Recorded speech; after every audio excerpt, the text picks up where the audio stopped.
राधे राधे, जय माता दी। आज नवरात्रि का 8वां दिन है और मैं पूजा पांडे लोकगीत भजन में आप सबका स्वागत है। आज मैं एक बहुत अच्छा सा पचरा गीत सुनाने जा रही हूँ जो कि आप सबको अच्छा लगेगा। तो लाइक करना, शेयर करना, कमेंट में जरूर बताना कैसा लगा। तो ठीक है, चलिए सुनाती हूँ। मैहर की भवानी माता शारदा कुंवारी है, मैरिया हमारी ना हे मैरिया हमारी ना। फेरा भगतन पे नजरिया हे मैरिया हमारी ना। फेरा भगतन पे नजरिया है मैरिया हमारी ना। मैया के दुआरे एक अंधा पुकारे है मैरिया हमारी ना हे मैरिया हमारी ना। नैना देत्यो चला डगरिया है मैरिया हमारी ना। नैना देत्यो चला डगरिया है मैरिया हमारी ना। मैहर की भवानी माता शारदा कुंवारी है मैरिया हमारी ना हे मैरिया हमारी ना। फेरा भगतन पे नजरिया है मैरिया हमारी ना।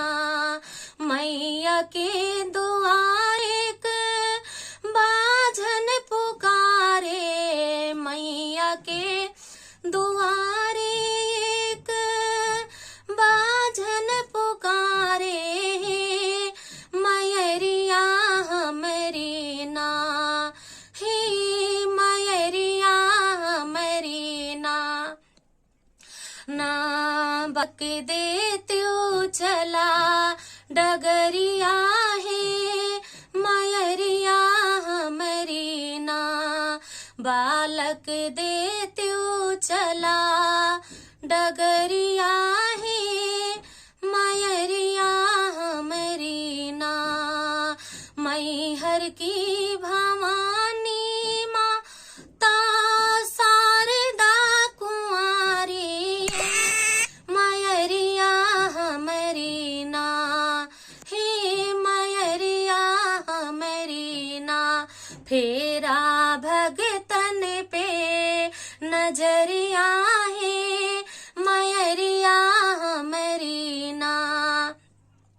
मैया के दुआरे एक निर्धन पुकारे मैया के दुआरे एक निर्धन पुकारे मैरिया हमारी ना हे मैरिया हमारी ना। माया देत्यो चला डगरिया है मैरिया हमारी ना। माया देत्यो चला डगरिया है मैरिया हमारी ना। मैहर की भवानी माता शारदा कुंवारी मैरिया हमारी ना हे मैरिया हमारी ना। फेरा भगतन पे नजरिया है मैरिया हमारी ना। मैया के दुआरे सारे भगता पुकारे मैया के दुआरे सारे भगता पुकारे मैरिया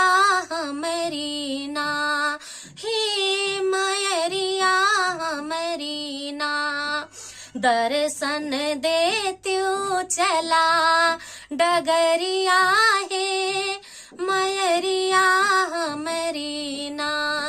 दर्शन देत्यो चला डगरिया है मयरिया हमरी ना। मैहर की भवानी माता शारदा कुंवारी हे मयरिया हमरी ना। फेरा भगतन पे नजरिया है मयरिया हमरी ना। जय माता दी। राधे।